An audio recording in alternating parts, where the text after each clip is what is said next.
반갑습니다.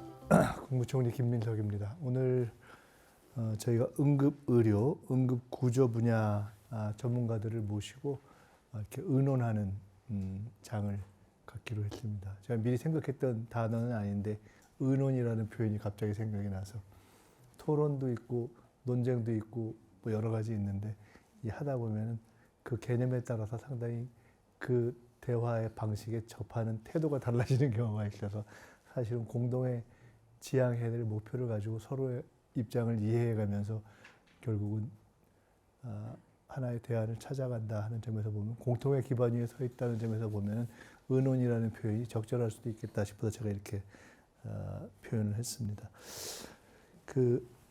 이 표현을 쓰기가 참 좀 그런데 제가 얼마 전에 응급의료센터를 갔다가 그날 말씀을 나누다가 응급실 뺑뺑이 이런 표현이 굉장히 어떻게 보면은 이렇게 언론에서는 익숙하고 좋아하는 표현일 수도 있지만은 실제로 응급 현장에서 애쓰는 분들의 입장에서 보면은 뺑뺑이를 우리가 돌리는 것이 아닌데 이런 것 때문에 그 단어 하나도 굉장히 여러 가지 다르고 다른 것처럼 다룰 수 있겠다 하는 생각이 들었습니다만은 어쨌든 언론 등에서 국민들이 익숙한 표현으로는 응급실 뺑뺑이로 흔히 표현되는 응급 의료 이송 체계의 문제를 저희들이 논의하기 위해서 오늘 이 자리를 만들었습니다.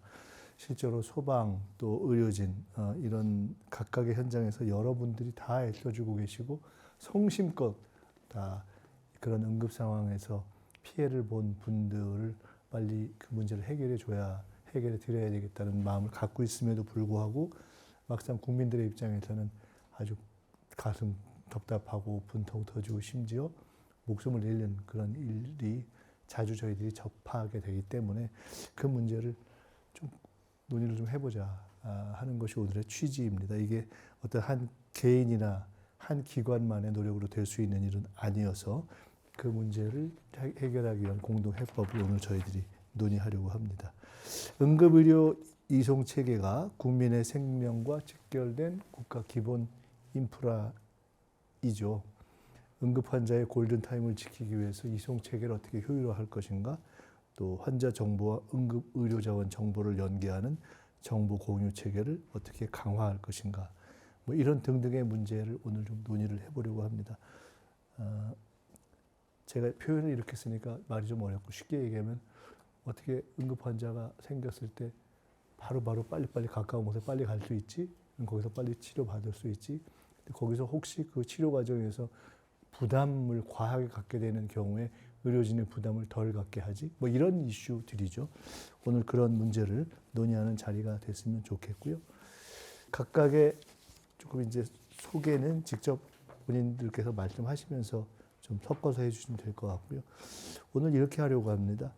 응급 이송, 응급 의료 대략 이 부분에 대해서 이렇게 각자 좀 정리된 생각들을 갖고 오셨을 것이기 때문에 저희가 미리 부탁드린 대로 한 3분 정도에 걸쳐서 쭉 말씀을 청하도록 하겠습니다. 어떻게 할까요? 제일 먼저 정경원 교수님이 먼저 말씀을 주시는 걸로 되어 있네요. 그렇게 시작할까요? 네, 안녕하십니까. 저는 아주대병원 경기 남부 권역외상센터의 센터장으로 근무하고 있는 외과 전문의이면서 외상외과 전공하고 있는 정경원입니다. 그리고 오늘 제가 발언할 내용 전에 또 소개해드릴 것은 저는 경기도의 지역 외상 체계 구축을 감당하고 있는 외상 체계 지원단의 단장을 맡고 있습니다.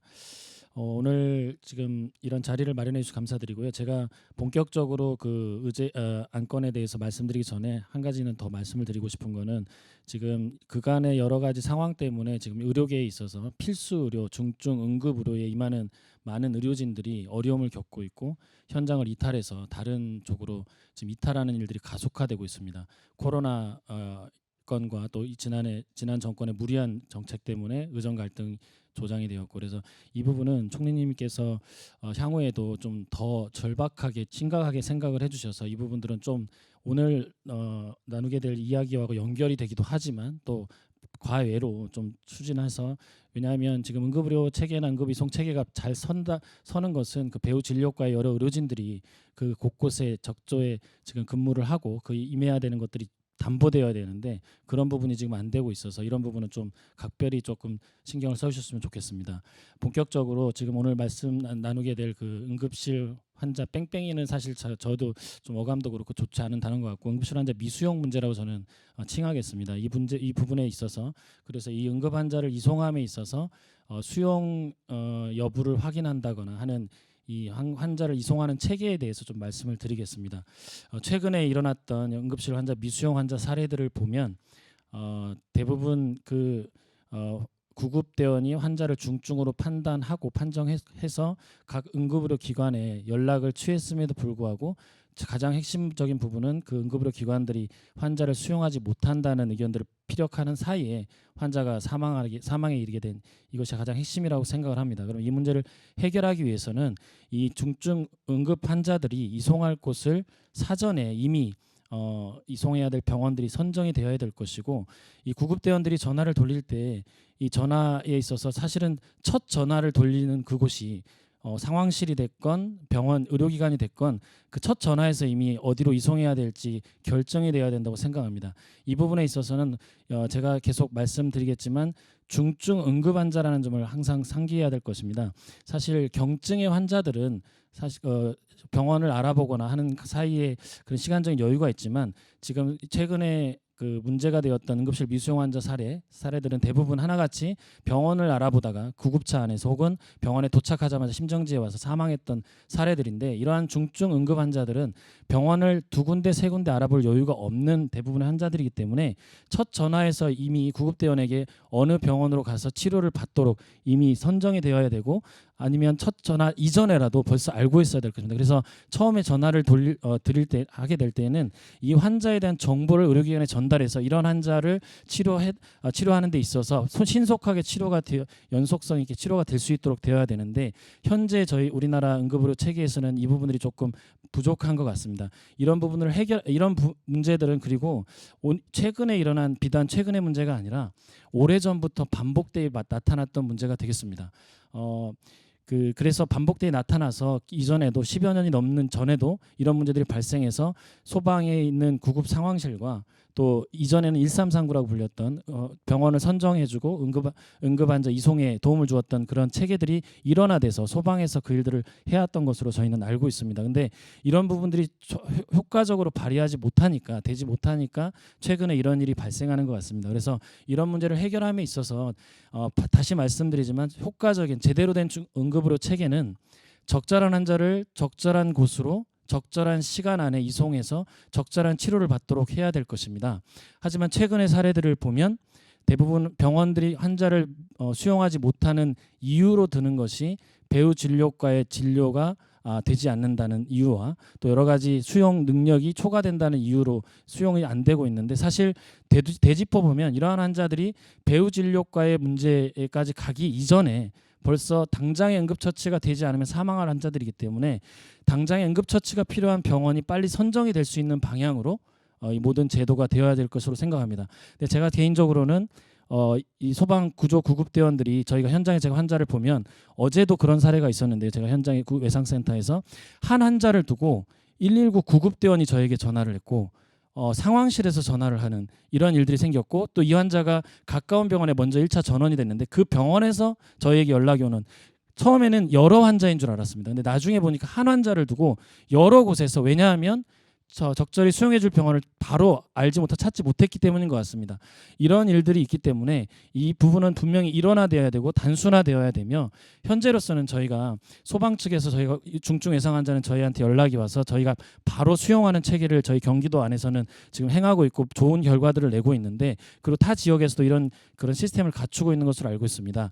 그래서 구급대원이 현장에서 저에게 환자 수용을 요청을 할 때에 또 한 가지 중요한 점은 이건 중증 외상 환자에게 조금 국한된 부분일 수 있겠지만 중증 외상 환자는 특히나 현장에서 구급만이 필요한 것이 아니라 구조와 때로는 화재 현장에서 발생하는 환자는 화재 진압까지 필요한데 이런 부분을 아우러서 그리고 이송할 때에 육로뿐만 아니라 항공 이송까지 필요한 경우가 상당히 많습니다. 이 부분은 재난 상황과도 연결이 되는데 이런 것들을 아울러서 병원 전 단계의 이 일들을 담당할 수 있는 부분들은 우리 소방 구조 구급대원이라고 저는 생각을 하고, 구조 구급대는 현재 그 중증 응급 환자를 맞닥뜨렸을 때 이송할 병원을 찾지 못해서 전화를 2번 이상 돌리는 이 일은 하루빨리 해결을 해서 그들에게 적절한 제도로 저희가 안겨줘야 될 것이라고 생각을 합니다. 제 이상 일단 1차로 말씀드리겠습니다. 네. 지금 말씀 주신 주제가 쉽게 말해서 어떻게 잘 매치를 시킬 것인가의 문제거든요. 그래서 어떻게 첫 환자가 발생했을 때 병원에 적절한 치료를 할 수 있는, 응급 치료를 대처를 할 수 있는 병원에 연결을 시키는 결정을 할 것인가, 달리 표현하면 수용 능력을 어떻게 잘 확인해서 연결시킬 것인가 하는 그 이슈를 먼저 처음에 이야기하게 되는데요. 그에 대해서 이어서 우리 김수진 센터장님이 말씀 주시고 그 주제까지 하고 우리 복지부하고 소방청에서 잠깐 말씀 주시고 또 주제 이렇게 다음 넘어가는 걸로 그렇게 하겠습니다. 저는 고려대학교 아담병원의 권역응급의료센터장을 맡고 있는 응급의학과 교수 김수진입니다. 말씀 주신 필수의료나 이쪽 파트에서의 일도 같이 하고 있고요. 일단은 오늘 자리에 불러주셔서 감사드리고, 제가 오늘 나온 거는 아마 어떤 기관의 대표로서 나왔다기보다는 현장에서 제가 25년 동안 응급학과를 바닥부터 시작해서 응급학과를 했었는데요. 이 현장에서 느끼는 부분에 대한 부분을 말씀드리고 의논 내지는 이제 말씀드리는 것이 먼저일 것 같습니다. 일단 저는 첫 번째로 수용 능력 확인에 관련된 부분과 환자 정보를 전달해 주는 부분과 응급실을 우리가 흔히 속칭 저희도 굉장히 싫어하는 말인데 응급실 뺑뺑이, 응급실의 미수용, 응급 환자의 미수용권과는 분리해서 생각해야 된다고 생각합니다. 응급 환자에 있어서 전 세계적으로도 마찬가지고 환자를 수용할 수 있는 능력을 확인하고 구급대에서 환자에게 필요한 정보를 전달해 주는 것은 환자 안전뿐만 아니라 특히 중증 환자의 같은 경우에 저희가 필요한 자원을 미리 병원 안에서 레디를 하고 레디해서 치료를 적시에 빠른 시간 안에 할 수 있도록 준비할 수 있는 시간을 주게 됩니다. 제가 일례로 들면 제가 2000년도에 1년차를 시작했는데 2000년도에 제가 1년차를 시작했을 때는 수용 확인이라든지 중증도 분류에 따른 부분이 없었습니다. 그래서 저는 당시에 환자가 오는 대로 다 받았고 오는 환자를 바닥에다 깔고 시트를 깔고 환자를 봤고요. 환자가 왔을 때 CPR을 하고 있는데 심정지 환자가 있는데 연락 없이 또 다른 심정지 환자가 오고 또 중증 환자가 와서 혼자서 사실은 중환자실이나 내과의 전공의를 불러서 도와달라고 한 적도 있었습니다. 근데 지금은 25년 동안 많은 부분이 발전하고 중증도 분류 체계라든지 이송 체계가 표준화되고 정교화되면서 이런 부분들이 많이 없어져 있는 상태라고 생각하고 있고요. 수용 능력 확인이라고 하는 것과 그다음에 환자 정보를 적시에 전달하는 것들은 꼭 필요한 일이고 환자 안전이나 환자 치료에 있어서는 응급 상황에서는 꼭 필요한 일이면서 다른 나라에서 글로벌리 OECD 국가나 선진국에서 응급의료 환자들을 받거나 수용하거나 환자 정보를 사전에 전달해서 받아서 준비하는 것들을 안 하는 나라는 없습니다. 그래서 이 부분은 정확하게 좀 현장에서 근무하는 응급학과 의사로서 수용 능력 확인과 환자 정보의 전달은 필수적이다. 이렇게 환자 안전을 위해서 필수적이라고 말씀드리고 싶고요. 응급실 미수용권에 관련된 부분은 좀 분리해서 저는 생각해야 된다고 생각합니다. 과연 응급실 미수용이 왜 생겼는지를 살펴보면 저희가 가장 큰 문제의 핵심은 의료 자원이라고 생각하고요. 응급의료의 자원의 문제인데 이전에는 병상이나 아니면 기기나 이런 문제들이 더 컸지만 최근에 코비드와 그다음 의정 사태를 겪으면서 가장 큰 우리에게 부족한 부분은 전문적으로 응급 환자를 특히 중증 응급 환자를 볼 수 있는 인력의 문제가 크다고 생각합니다. 이런 응급실 미수용에는 여러 가지가 있는데 저희가 2019년도에 우리나라에서 네디스 저희 중앙응급센터에서 나오는 응급의료 통계 연보에 따라서 보면 1000만 명이 응급실을 이용하고 있고 그 얘기는 1년에 5명 중 1명꼴로 응급실을 내원한다는 얘기입니다. 그 중에서 200만 건을 약 200만 건 20% 23% 정도 되는 부분을 119 구급대에서 이송을 하고 있고요. 실제로 전체 환자 중에서 중환자실로 입원되는 환자는 한 3.5% 정도 되는 걸로 알고 있습니다.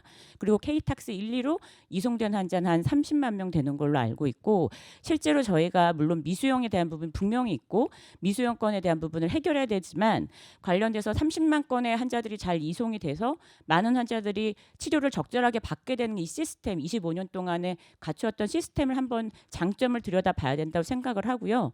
우리가 응급실 미수용권에 관련된 부분은 중증 환자를 못 받는 것들에 대한, 그러니까 중증 환자를 보기 위한 부분에 초점이 맞춰져 있는지 전반적인 부분에 특수 질환이나 아니면 많은 이제 중증으로 넘어갈 수도 있지만 약간 경증이라고 할 수 있는 하지만 응급실 진료가 필요한 환자들을 다 포함해서 미수용으로 생각을 해야 될지는 고민이 좀 필요하다고 생각하고요.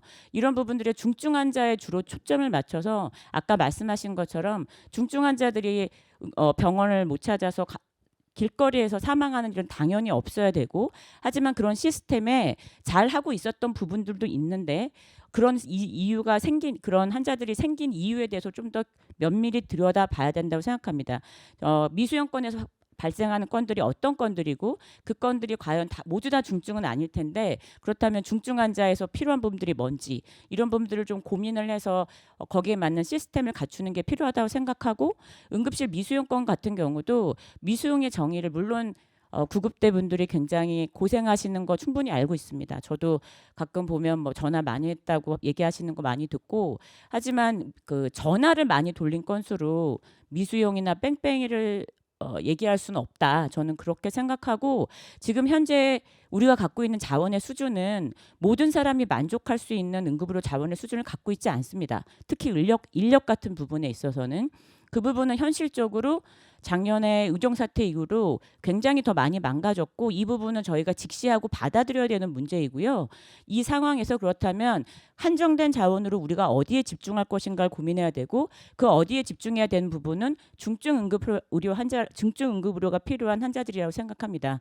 말씀하신 그 외상 같은 경우는 좀 약간 다르다고 저는 생각하는데요. 어쨌든 저희가 중요하다고 생각하는 부분은 좋은 응급의료, 그리고 제일 중요한 부분의 우선순위를 따지면 중증 응급 환자가 적시에, 중증도에 따라서 적절한 병원에서 적시에 최선의 치료를, 적절한 치료를 받게 하는 게 저희 목표이고, 저희 응급의료의 목표이고, 국민 생명과 환자의 안전을 위해서 가장 중요하게 퍼스트로 생각해야 되는 부분이라고 생각하고, 이 부분의 자원들을 배분하는 문제에 있어서 부족한 자원이 있는 거를 인지하고 이 부분에 있어서 문제를 해결하는 거에 초점을 맞춰야 된다고 생각합니다. 네, 일단은 여기까지 말씀드리겠습니다. 맞습니다. 수용 능력 확인 부분에 대해서는 당연히 수용 여부나 이런 것들을 확인하는 거는 필요할 것입니다. 근데 그게 지금 우리나라에, 아까 교수님께서 OECD 국가에 수용 능력을 확인하지 않는 나라는 없다고 하셨는데, 반대로 우리나라처럼 이렇게 구급대원이 중증 응급 환자를 보낼 곳이 없어서, 받아주는 곳이 없어서 전화를 이렇게 돌리는 곳도 없다고 저는 알고 있습니다. 그리고 수용 능력을 확인하는 것도 방금 기술적인 발전 얘기하셨는데 여러 방식들이 있을 것입니다. 지금은 중앙응급의료센터의 그 병상 상황이나 이런 것들을 확인하는 그 전광판이 있긴 하지만, 모니터가 있긴 하지만 그거와 현실이 맞지 않은 부분이 또 있고, 여러 가지 상황 때문에 구급대원이 일일이 전화를 해서 확인하는 부분이 있기 때문에 이 시점을 좀 더 당겨야 될 것 같고요. 그리고 아니면 어떤 방식이든 됐건 간에 구급대원에게 전화를 돌리면서 처치나 이런 환자에 집중하지 못하고, 혹은 전화를 돌리는 사이 환자가 길바닥에 사망하는 일은 막아야 될 것이라고 말씀을 드리겠습니다. 고맙습니다. 구조적으로 자원 자체가 부족하다는 것이 일종의 좀 근본 바탕에 깔려 있다. 근데 그 전제하에서 중증 응급 환자에 우선 집중해야 된다라는 점을 말씀하셨고요. 근데 아마 대전제는 공통적으로 깔려 있는 것 같아요. 두 분은 다 그 환자의 정보를 전달하는 수용 능력 확인은 일단 필수적이다. 그러니까 제도의 문제와 환경의 문제 조금 달리해서 보자 이렇게 말씀 주셨는데, 이 주제에만 국한해서 소방청장님 먼저 말씀 주시고 우리 차관님 말씀하신 다음에 다음 넘어가죠. 중증 응급 환자에 대한 1차 진료권을 어떻게 보장할 것인가에 대한 논의부터 시작이 돼야 된다고 생각을 합니다. 소방에서는 구급대원들이 현장에서 중증 환자로 분류가 되어도 병원 선정이 안 돼서 2시간 이상 길거리를 헤매는 빈번한 사고들이 발생을 하고 있는데, 이번 논의의 본질적인 문제는 연간 32만 명에 해당하는 중증 응급 환자로 분류되는 환자들이 1차적 진료라도 어떻게 하면 받을 수 있게 할 것인가에 대한 문제에 집중했으면 좋겠습니다. 구급대에서 응급 환자를 분류하는 것은 굉장히 전문적인 영역이고, 구급대원들의 전문 처치 능력을 향상하기 위해서 교육 훈련 체계라든지 전문 처치 능력 향상을 위해서 많은 노력들을 하고 있고, 구급대원의 응급 환자에 대한 평가, 분류, 선정에 대한 신뢰에서부터 시작이 돼야 된다고 생각을 합니다. 그리고 병원 선정에 대한 권한을 현장에서 구급대원들한테 부여를 해야 골든타임을 확보할 수 있다고 생각을 하고요. 옥상옥 구조로 다른 상황실에, 일명은 이제 중앙응급센터에서 얘기하는 광역 상황실에, 현장과 괴뢰된 광역 상황실에 전화를 돌려서 골든타임을 허비하는 것은 이 문제의 본질에 접근하는 문제가 아니라고 생각을 합니다. 그리고 외국의 그 사례에서도 보듯이 국제 표준화되어 있는 절차가 1차적으로 현장에서 구급대원들이 환자 분류를 하고 병원을 선정을 하면 거의 의무적으로 1차 수용을 하게 되어 있습니다. 우리나라도 이번에 논의 과정을 거쳐서 중증 응급 환자로 분류가 되면 1차적으로 의무적으로 병원에서 수용하는 부분들을 법제적으로 좀 정비가 됐으면 좋겠다는 생각을 합니다. 예. 네, 이번 주제에 대해서 뭐 일단은 말씀하신 것처럼 중증 응급 환자에 좀 좁힐 필요가 있다는 것을 전적으로 동의하고요. 그 중증 응급 환자는 사실은 1, 2등급이 될 겁니다. 프리케이타스를 하는 1, 2등급이 될 거고, 외상 3등급 뭐 더 추가 고려할 수 있다고 봅니다. 이제 이런 대상을 좀 좁혀서 얘기를 하는 게 지금 응급실 미수용 문제를 접근하는 좋은 방법이 되겠다. 그게 약 연평균 32만 명이 될 거라고 하고요.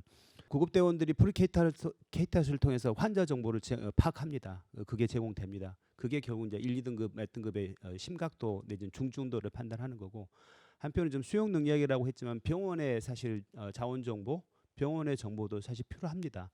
이걸 지금 빈번하게 미수용이라고 표현되는 것으로 가는 이 부분은 어떤 식으로든 병원 내에서든 시스템 내에서 확보가 돼야 될 거고, 이 부분에 대해서는 어떤 식으로든 한두 번의 콜에 몇 차례 콜에 그게 선정이 안 되거나 어떤 병원을 찾지 못할 때는 긴급하게 좀 그걸 배정하거나 선정할 수 있고, 1차적으로 우선적으로는 중증 응급 환자는 어쨌든 의사 선생님을 먼저 보는 게 우선이라고 봅니다. 그래서 그런 체계를 갖는 것을 좀 고민하면 좋겠다라는 게 이번 주제에 대한 제 의견으로 말씀드리겠습니다.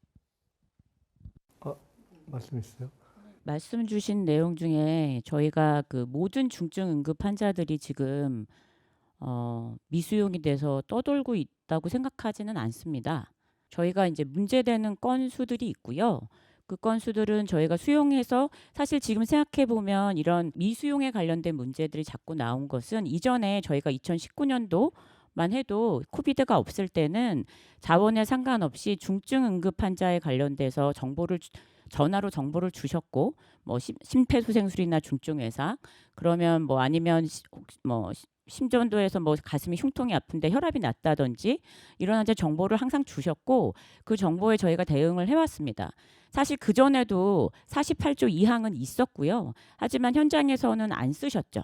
그 수용 능력을, 그 정도의 수용 능력은 그러니까 K탁스 3, 4호에 관련된 거는 어느 정도 다이버전을 해 오셨던 거고요. 제가 말씀드린 수용 능력 확인과 환자 정보의 전달은 중증 환자에 있어서 말씀을 드리는 거고, 그래서 일단은 규정에 관련된 부분을, 법에 관련된 부분을 보면 48조 2항을, 그것 때문에 순기능을 가지고 만든 48조 2항을 삭제할 이유는 없다는 얘기를 먼저 드리고요. 수용 능력의 확인과는 별개로 응급실에서 미수용 건수에 대한 부분은 중증 환자의 많은 부분을 수용을 하고 있고, 솔직히 말씀드려서 작년에 저희가, 그리고 올해 8월까지 의정 사태 때 힘든 상황 동안 그래도 중증 환자, 중환자는 대부분 큰 병원들에서 대학병원, 대학 부속병원이나 권역응급의료센터에서 수용을 했고요. 이 환자들을 그나마 적은 인력으로 치료를 할 수 있었던 거는 구급대 분들이 많이 고생하셨지만 다이버전을 잘 해주셨기 때문이라고 생각합니다. 근데 그것과 수용 능력을 확인하고 수용 환자 정보를 전달해주는 조항을 없애는 것과는 저는 별개라고 생각을 하고요. 그래서 그런 다이버전은 필요하다. 근데 그렇다면 병원 선정 권한이라고 하는 거는 말씀드린 것처럼 일반적으로 모든 나라도 마찬가지고 그냥 구급대가 평가해서 그 자리에서 평가해서 환자를 진단하는 게 아니기 때문에 평가를 하는 것이지 평가를 한 기준으로 병원을 각자 알아서 선정하는 것이 아닙니다. 적정한 이송 지침이 있고 이송 지침을 기존에도 저희가 이 일이 있기 전에 지역별에 맞는 의료 자원에 따라서 이송 지침을 만들었고 그 이송 지침과 그리고 이송 지침에서 예를 들어서 1차 병원을 물어봤는데 안 되고 2차 병원이 안 되고 3차가 안 되면 권역 내에서 서울시 같은 경우에는 그 권역 내에 권역응급의료센터가 최종으로 맡아서 치료를 하기로 약속을 했습니다. 근데 그걸 지켜보기도 전에 이 의정 사태가 나면서 자원의 구조가 파악이 안 되고 저희가 갖고 있는 공급할 수 있는 자원의 크기가 줄어들게 되면서 사실 그런 적절한 이송 지침을 활용할 수 없게 되는 부분이 있었다고 저는 생각을 하고요. 저희가 지금 아까 말씀드린 것처럼 많은 부분에 있어서의 ICU에서 그러니까 중환자실에서 입원 환자라든지 프리케이탁스 환자들이 전부 다 밖에서 1, 2에 해당하는 환자들이 전부 다 밖에서 돌고 있는 게 아니고 일부의 어려운 케이스들이 분명히 있습니다. 하지만 그 어려운 케이스들은 어떤 질환이 중증일 수도 있지만 K탁스 1, 2라고 하더라도 예를 들면 사지에 손가락의 절단 아니면 안구에 항물질이 들어간 거 이런 부분도 생명과는 직결이 없지만 특수한 질환의 어떤 배후 진료가 필요한 부분이 있거든요. 이런 부분들에 대해서도 이런 부분들도 분명히 있고 이런 부분들에 대해서 이제 병원에서 어느 정도의 역량을 갖고 있는지는 좀 확인이 필요하다고 생각합니다. 이거를 현장에서 모든 것들을 선정을 하는 거는 저는 오히려 구급대 분들한테도 부담이 크다고 생각하거든요.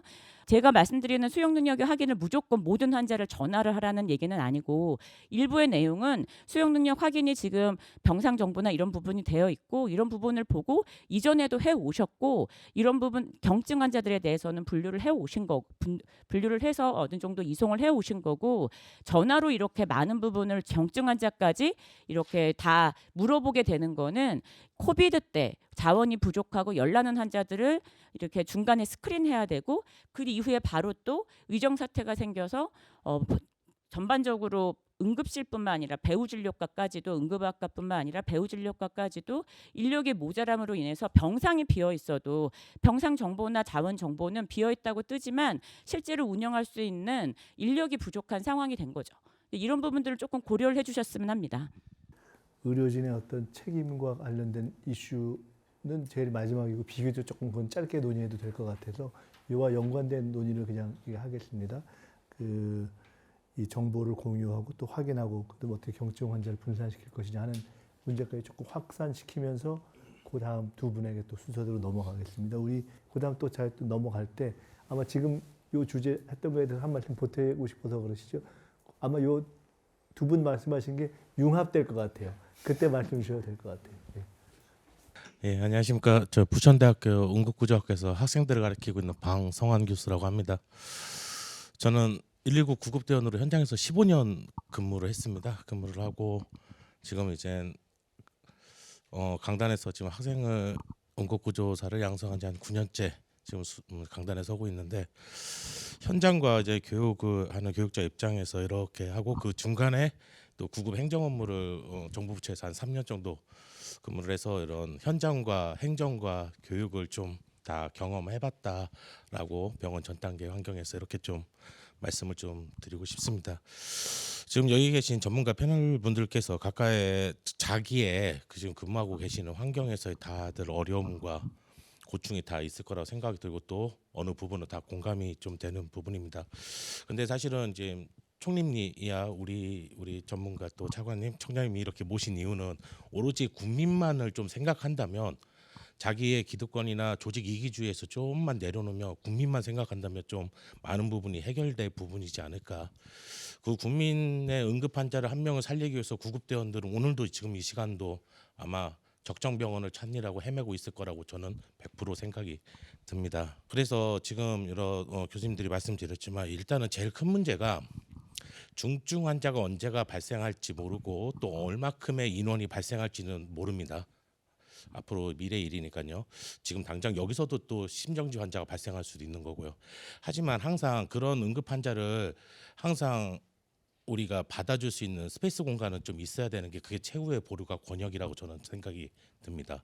그런데 지금 현재 시점에서 보면 그런 메이저 환자들이 가야 될 공간에 지금 경증 환자들이 너무 넘쳐나는 게 사실은 현실이기도 합니다. 심지어 구급대원들의 그런 인터뷰를 해보면 중증 환자를 모시고 병원을 몇 군데 돌아다니며 수소문해도 이제 뺑뺑이 말을 좀 표현하기가 돼서 그런데 그렇게 하다 보면 환자랑 보호자한테 병원 응급실 앞에서 보호자분, 환자분 혹시 여기서 내려서 걸어서 들어가시면 안 될까요? 그럼 병원 받아줄 텐데요. 그렇게 들어가면 병원을 받아주고 구급대원이 환자를 모시고 가면 지금 안 받아주는 실태입니다. 굉장히 아이러니한 상황이죠. 그래서 그런 우리가 지금 병원이나 병원 전따기에 하고 있는 119 구급대나 마찬가지로 이 경증 환자를 좀 어떻게 적정병원으로 해소해서 진짜 메이저 환자들이 들어갈 공간 우리 권역을 좀 스페이스 공간을 지켜낼 수 있을까 그런 부분을 좀 먼저 좀 생각을 해야 될 것 같고요. 지금 구급대원들이 현장에서 환자 평가하는 부분을 전혀 신뢰하지 못하고 과연 이분 구급대원들이 응급구사들이 평가를 하고 그에 맞는 적정병원에 선정해서 이송을 해가면 물론 차이값이 납니다. 예. 근데 구급대원의 한계가 있죠. 병원에서는 이제 환자는 일단 진단 검사 장비가 있고 피 검사하고 혈액 검사하고 엑스레이 찍고 CT, MRI 모든 종합 결론으로 냈겠지만 구급대원은 환자에 있는 상태, 신음소리, 호흡소리 그런 기본적인 바이탈 사인과 그런 이학적 검사만 가지고 평가를 하는 요소가 있기 때문에 나중에 병원에서의 중증도 분류와 차이가 날 수 있습니다. 근데 그 부분 차이를 가지고 구급대원의 평가를 신뢰도를 떨어뜨린다는 거는 사실은 그런 근거는 전 세계 어느 나라도 없거든요. 그래서 그 부분은 조금 이야기를 좀 안 했으면 좋겠고요.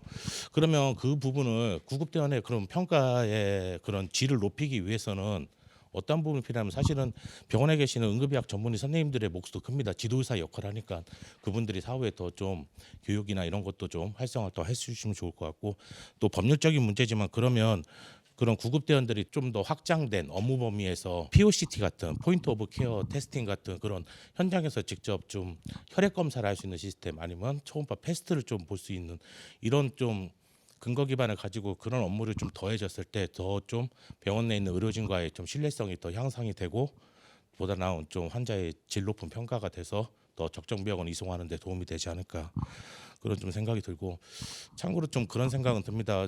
최근에 10월 달에 부산에서 한 18세 고등학생이 사망을 한 사례가 있었죠. 새벽 6시에 처음 있는 병원부터 배후 진료 소아과가 없다고 이렇게 구급대원의 뺑뺑이가 시작이 됐습니다. 그래서 결국에는 프리케이타스 2등급 환자를 뺑뺑이를 통해 1등급으로 만들어서 사망이 된 사건 사고입니다. 그런데 이제 병원 계신 분들은 어떻게 했지만 제가 아는 지식으로는 병원의 케이타스 기준은 그 소아의 기준이 15세 미만으로 알고 있거든요. 근데 그 환자는 18세였거든요. 근데 단순히 소아과가 없다는 소아신경과가 없다는 이유로 환자를 받질 않았습니다. 그런 부분은 또 어떻게 생각할 부분인지. 하여튼 여러 가지의 종합 복합적인 문제들이 현안들이 좀 쌓여 있는 상황인데 이런 법안을 통해서 좀 어느 정도 체계적인 구축이 되어야 좀 해결될 것 같고 이 응급 현장은요 병원 전 단계와 사실 병원 단계로 철저히 좀 나눠져 있습니다. 그래서 지금 법도 사실은 그래서 이원화된 거죠. 119법에서는 프리합시털, 응급이라고 하는 법률에서는 병원, 인합시털을 이렇게 좀 담당하고 있는데 그래서 이 병원 전 단계의 환경만큼은 병원까지 환자가 도착하기 전까지 환자의 신고, 상담, 이송까지 좀 이거는 소방에서 일원화로 좀 원웨이로 가야 시간도 단축하고 그런 좀 시너지 효과를 보지 않을까 경험자 입장에서 좀 이런 말씀을 드려봅니다. 감사합니다. 제가 뭐 따로 거기다 말씀 보태지 않고 바로 우리 신승훈 센터장님. 예, 안녕하십니까. 분당차병원 신경외과에서 일하고 있는 신승훈이고요. 저는 대한뇌혈관내 치료학회에서 차기 회장으로 일을 하고 있습니다. 저희가 뭐 아시다시피 응급질환 중에 4대 중증 응급질환이 심뇌, 중증 외상, 심정지 뭐 이런 식으로 하고 있는데 그 중에 한 파트를 맡고 있고 저도 30년이 딱 넘었습니다. 이제 제가 좀 얼굴은 어려 보이지만 아까 프리호스피탈 제가 말씀을 안 드리려고 그랬었는데 프리호스피탈 스테이지하고 호스피탈 스테이지가 서로 각각의 역할을 갖고 일을 해야 된다. 이렇게 말씀하셨는데 그거는 조금 통합적인 모습으로 바라봐야 되지 않을까. 전혀 나눠진 게 아니고 같이 연결돼서 해결을 해야지 중증의 환자들을 볼 수 있고요. 누가 우리만 이거를 하고 누구는 저거를 하고 이런 식으로 하면은 문제 해결 방향이 굉장히 엉뚱한 데로 가지 않을까 이런 생각을 좀 하고 있습니다. 자, 오늘 모인 이유는 문제를 해결하려고 모인 거지 않습니까? 대한민국이 굉장히 의료 선진국이지만 굉장히 한정된 의료 자원을 가지고 있고 그 한정된 의료 자원을 어떻게 분배하고 잘 활용할 것인가를 각 전문가들이 잘 자기 입장에서만 얘기하지 말고 통합된 위에서 바라보는 관점에서 조금 얘기를 하는 게 좋을 것 같고요. 그리고 그 800만 명이 넘는 응급실 내원 환자 중에 1년에 200명 내지 1,500명 정도가 굉장히 많은 전화를 이제 해서 해결이 잘 안 되고 있는데 그 발생하는 문제들에서 디테일 과연 그때 당시에 어떤 상황이었고 어떤 내용의 전화를 했고 어떻게 저 통화를 했고 이런 것들에 대한 디테일을 좀 파악하고 얘기를 하는 게 좀 중요할 것 같습니다. 봉준호 감독도 디테일이 있어야지 지금 봉준호 감독이 굉장히 성공한 영화 감독인데 디테일을 좀 정확하게 파악하고 우리가 왈가왈부하는 게 중요할 것 같고요. 제가 생각하는 이제 응급 의료는 이렇습니다. 시나리오를 좀 말씀드리면은 뭐 환자가 다양하게 있을 수 있지만 119에 전화를 합니다. 누군가가 갑자기 가슴이 아프고 숨이 안 쉬어져요. 식은땀도 흘러요. 그러면은 119에서 전화를 받고 출동을 합니다. 그러면 출동을 하면서 119 구급대원들이 상상을 해야 됩니다. 아, 저 환자는 무슨 병일까? 그러면 가장 먼저 떠오르는 건 이제 급성 심근경색이겠죠. 뭐 이런 것들에 대한 상상을 하면서 출동을 해야 될 거고 중증 환자에 대해서 먼저 생각을 해야 될 거고요.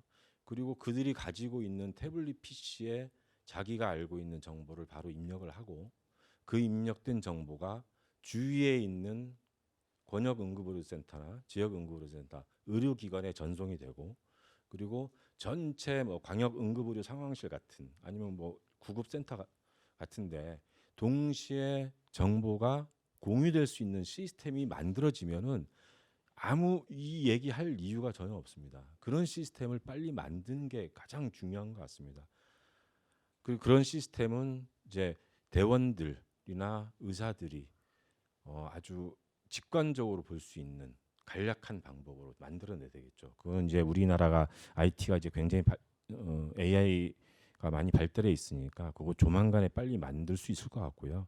그러면서 가는 중에부터 벌써 어느 정도의 윤곽을 그리고 보낼 수 있는 병원의 윤곽을 그리고 그리고 환자를 보고 나면은 좀 더 발전된 진단명을 고민을 해서 입력을 하면은 수용 가능한 병원들을 굉장히 빨리 찾을 수 있을 겁니다. 저희가 이제 권역 중증 응급 심내혈관 질환 인적 네트워크라고 혹시 들어보셨는지 모르겠는데 저희가 이제 신경외과 의사들이 먼저 보건복지부에 제안을 하고 이제 시작된 시범 사업인데 그런 걸 할 때 개념이 뭐였냐면은 카카오 택시 개념입니다. 환자가 발생하면은 우리가 받겠다. 주문자의 역할로 하게 되는 거죠. 그래서 그런 환자가 발생하면 주위에 있는 의료기관들이 서로 받겠다는 시스템을 구축하는 게 우리의 목표지 않습니까? 그런 방향으로 좀 나가야 될 것 같고요. 그런 시스템은 제가 아까 말씀드린 응급의료 자원 정보 공유, 그것도 환자 상태도 되겠고 의료기관의 의료진의 상태, 시설의 상태 이런 것들을 총망라할 수 있는 시스템을 앱으로나 뭐라도 만들면 좋을 것 같은데 현재 지금 상황판 같은 경우는 119 구급대원들이 볼 수가 없습니다. 저도 PC에 들어가서 이렇게 막 뒤져봐도 정확히 알 수가 없기 때문에 굉장히 간략하게 명확하게 파악할 수 있는 걸로 좀 대체를 하면 좋을 것 같고요. 다 각자의 역할과 일이 있지만 역지사지하는 마음과 전체 문제를 해결하겠다는 어떤 그런 생각으로 여기 지금 발생한 문제를 좀 바라봐 주셨으면 좋을 것 같습니다. 감사합니다. 그 처음에 계속 나왔던 뭐 수용 능력 확인과 관련된 또 정보 공유, 경증 환자 분산 그 이슈를 그냥 연결해서 조금 더 논의를 하겠습니다. 근데 원래는 제가 보니까 우리 허윤정 교수님이 법적 리스크 부분과도 관련해서 말씀을 좀 하실 것 같았는데 그 부분 띄어서 맨 마지막에 그 앞단에 관한 얘기 있으면 그거 조금 하시고 저는 두 분이 우리 청장님하고 차관님 말이죠. 지금 한 중에 그 시스템에 관한 이야기에 대해서 조금 더 보탤 거 있으면 좋겠고 또 하나 제가 듣다가 무슨 생각이 들었냐면 우리 일종의 뺑뺑이 백서 이런 거 있나요? 만들어야 그러니까 쭉 통계로 흔히 뺑뺑이라고 되어 있는 그 케이스들만 쭉 해서 정리해서 일종의 우리가 분석을 한 그게 소방에서 있던가 아니면 있던가 있나 어떻게 되나 모르겠고 그거 궁금해져서 갑자기 그거 뭐 한 거 있을 것 같아. 그걸 포함해서 한 질문은 좀 있다. 여기 먼저 하시고 그렇게 하시죠. 예. 그 앞서서 말씀하셨던 부분들에 연결돼서 제가 몇 말씀을 좀 드리겠습니다. 응급의료와 관련해서는 제가 간략하게 좀 소개드리면 저는 임상의사는 아니지만 2006년부터 응급의학회 명예회원이고요. 그리고 응급의학회가 수여한 윤한도 공로상을 제가 1회 수상을 했습니다. 응급의료는 99년도부터 제가 응급의료와 관련돼서 활동을 하고 있고요. 이제 그런 설명을 드리는 이유는 응급실에 환자 100명이 있다라고 가정을 하면 소방에서 이송돼서 들어가는 환자들은 그중에 20% 정도가 됩니다. 그 외의 환자들은 본인이 운전해서 가거나 걸어서 가거나 버스를 타고 가거나 이렇게 80%의 환자들은 다르게 갑니다. 글로벌하고는 굉장히 다르죠. 글로벌에서는 딱 두 가지 통로로 대부분 응급실에 갑니다. 하나는 구급차, 하나는 헬기. 예, 두 가지 통로 외에는 응급실에 들어갈 수 있는 경로가 없습니다. 그래서 응급실에는 대부분 다 경찰이 있습니다. 네. 응급실에서는 무슨 뭐 폭력이라든가 뭐 이런 것들이 있을 수가 없습니다. 왜냐하면 응급실 환자들은 그리고 응급실의 의료진들은 굉장히 강력하게 보호되는 그런 구조로 되어 있습니다. 근데 한국은 80%의 환자들이 자가운전에 들어가거나 자기 발로 들어가거나 이런 구조로 되어 있는 굉장히 기형적인 구조가 되어 있는 것이 글로벌하고 아주 상이한 구조입니다. 그러니까 근본적으로 응급실을 논의할 때 응급실의 환자는 다 중증 환자다. 그렇지 않습니다. 그런 근본적인 다름에 대해서 좀 우리가 알고 있어야 되는데 그러면 소방에서 이송되는 20%의 환자 그 환자를 다시 쪼개서 이렇게 받겠다 하는 논의가 글로벌하고 맞는지 저희는 좀 잘 생각해 봐야 된다라는 생각을 저는 잘 하고 있습니다. 왜냐하면 환자는 저희 누구나 저는 항상 이렇게 생각을 하는데요. 그 얼마 전에 아산병원 스텝이 병원 앞에서 교통사고로 사망하는 사건이 있었습니다. 의사도 응급 환자로부터 자유롭지 않습니다. 왜냐하면 언제나 응급 환자가 될 수 있습니다. 어저께 저녁에 국민일보 단독으로 떴습니다. 외상과 관련해서 전국의 외상센터들이 7.7배의 격차가 난다라고 하는 게 단독 기사로 떴는데요. 의료진들의 격차가 얼마나 난다. 그리고 예방 가능 사망률이 이렇게 차이가 난다. 이게 한국의 현실입니다. 그런데 저는 어디에 사는지에 따라서 내가 살 수 있는지 죽을 가능성이 더 높은지 이런 나라에서 세금 내고 싶은지 건강보험 내고 싶은지 이런 격차를 줄이는 게 저는 정부의 역할이라고 생각합니다. 그러면 경로를 단순화하고 그리고 그 경로를 단순화해서 환자가 살 수 있는 확률을 높이는 것이 정부의 역할이라고 생각합니다. 경증 환자에 대해서 얘기하고 중증 환자에 대해서 얘기하는데 케이타스에 대한 기준 국민들과 환자들은 알 길이 없습니다. 그리고 케이타스의 1, 2등급, 3, 4등급 그중에서 가장 비율이 높은 3등급이 보더라인인데요. 1, 2등급이 중증이고 뭐 3, 4, 5등급 경증으로 분류하는데 그중에 보더라인에 있는 3등급이 70%입니다. 그러면 그 3등급은 중증으로 갈 수도 있고 경증으로 갈 수도 있는데 거기가 70%입니다. 도대체 누구를 중증으로 가서 이쪽 부서에 붙이고 누구를 경증으로 가서 이쪽 부서에 붙이고 이렇게 쪼개는 그 순간 환자들의 목숨이 굉장히 위험해집니다. 아까 신 교수님께서 신경 특히 지금 이 뇌질환 관련해가지고 네트워크 얘기하셨는데 그게 필수 의료를 살리는 가장 중요하고 가장 좋은 모델입니다. 비용은 최소화드리는데 효과는 엄청나게 좋은 이런 모델들을 저는 굉장히 많이 차용해야 된다고 생각을 하고요. 경증 환자를 어떻게 분산할 건가 이 얘기는 경증과 중증을 나누는 것이 아니라 응급 환자의 경로를 단순화하고 최소화해서 자원을 극대화해서 쓰는 방법. 그게 어느 부처로 가느냐가 아니라 환자는 사는 길로 가는 그 방식을 정부가 고민해야 된다라고 저는 생각을 합니다.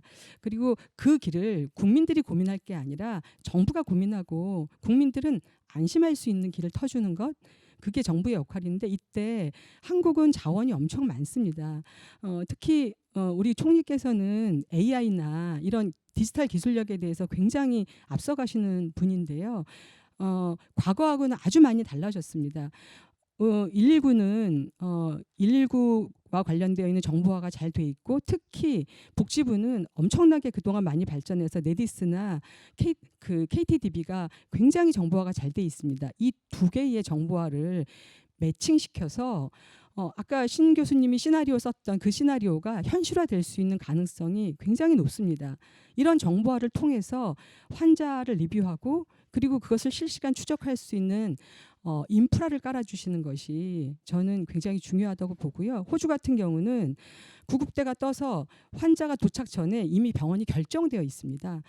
이렇게 되는 것이 한국이 멀지 않은 일이 아니라 한국의 IT 시스템으로는 굉장히 가까운 미래에 그게 가능한 인프라들이 이미 깔려 있는 상황이라는 것 기억해 주셨으면 좋겠습니다. 감사합니다. 네, 이렇게 하겠습니다. 아까 말씀처럼 제가 두 분 주로 시스템 문제에 대해서 아주 짧게 말씀 주시고 우리 조은영 회장님이 그 아까 주로 법적 책임과 관련된 부분에 대해서 말씀 주시면 그에 대해서는 좀 공감대가 넓을 것 같아서 그 말씀 듣고 다시 마지막으로 한 뭐 1분 이내로 각자 쭉 전체 핵심인 어떻게 저 병원 결정하는 문제를 보완할 것인가에 대한 걸 돌아가면서 정리를 할까 합니다. 이번에 응급환자 미수용 문제가 근본적인 문제가 해결이 되려면 의료법 48조 2의 조항 수용 능력 확인 조항을 어떤 형태로든 개정이 돼야 된다고 봅니다. 그렇지 않으면 논의가 논의로 끝날 가능성이 굉장히 높고요. 소방에서는 대안이 아까 제가 32만 명 얘기했는데요. 저희가 통계를 보니까 아까 총리님 저한테 질문을 주셨는데 연간 한 6,200명 정도가 2시간 이상 응급환자가 구급차에서 헤매고 있습니다. 그리고 구급대원들이 20회 이상 전화를 건 횟수가 연간 작년 9월부터 올해 9월 말까지 통계를 보니까 한 1,200건 정도 됩니다. 그런데 지금 이제 독소조항 내지는 병원의 사전 승낙처럼 되어 있는 수용 능력 확인 조항이 개정되지 않으면 이런 사례들 좀 전에 제가 통계 말씀드렸는데 이 문제는 해소가 안 된다고 봅니다. 그런데 이제 병원의 수용 여건에 대한 부분이 또 동시에 개선돼야 되는 문제가 있기 때문에 단기간에 되지는 않습니다. 그러면 지금 당장 응급환자 이송 문제를 해결할 수 있는 방법을 소방에서 고민한 것은 시행령에 특별한 사유, 그러니까 중증 환자라고 얘기하는 레벨 1, 2급은 시행령이라도 개정을 해서 당장 현장에서 병원 진단하고 환자를 평가하고 진단하고 1차 병원을 선정을 하면 그들한테 1차 진료를 받을 수 있는 권리를 부여하자. 그러면 법률은 시간이 좀 걸릴 것 같습니다. 그런데 시행령은 정부 내에서 충분히 가능하다는 생각이 듭니다. 그래서 장기적으로 해야 될 부분, 단기적으로 해야 될 부분을 좀 구분을 해서 이 부분을 접근을 하면 좀 더 현실적인 대안들이 나올 것이라고 생각을 합니다. 예, 고맙습니다.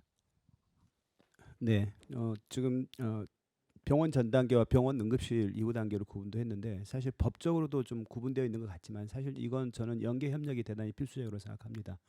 환자 정보를 파악하는 것은 구급대원이 프리케이타스를 통해서 한다고 하는 것은 사실 그 전에도 방법이 있었지만은 그 분류 방법을 좀 통일하고 또 간이하면서도 연계가 되게 한 게 프리케이타스 그게 작년부터 적용이 되고 있는 걸로 알고 있습니다. 그래서 이런 부분들은 좀 더 일치시키려고 하는 거고 당장은 현장에서 환자 곁에서 그 판단하는 분들의 일단 판단을 존중해야 한다고 보고요. 거기에서 분류를 병원에 들어와서 다시 재분류가 되더라도 상황이 악화되는 경우도 많고 물론 회복되거나 더 나아지는 경우도 있을 수 있습니다. 그건 불가피한 거고 그런 불확실성은 이런 현장에서는 저 응급 상황에서는 계속 발생한다고 생각합니다. 그걸 디지털 정보화라든가 저희가 의료 정보 그 병원 정보를 사전 고지하자는 얘기를 하고 그걸 정보 시스템에 하자고 합니다. 근데 그것도 역시 시차가 발생합니다. 소위 리얼타임 내지는 리얼월드로 가기는 되게 좀 어렵습니다. 그 사이에도 어떤 변화가 있다는 얘기를 하는 거고요. 저는 지금 아까 경증 환자 부분을 얘기했고 좀 그 부분 잠깐 말씀드리겠습니다. 구급대가 이송하는 4, 5등급 환자가 14%, 직접 들어오는 내원 환자가 한 14% 정도 된다고 합니다. 이 부분은 불가불 어쨌든 발생하는 것입니다. 소위 외국에서도 걸어 들어오는 앰뷸러터리 내지는 워킹 환자를 얘기하는 거고요. 본인은 응급하기 때문에 응급하다 보기 때문에 오는 거고 하지만 이분들이 그렇게 분류가 된다 그러면 중증도 분류가 된다 그러면 거기에 따른 병원에서 자원 배분 내지는 순서는 바뀐다고 생각합니다. 거기에 따라 병원이 판단할 수 있다고 보는 거고요.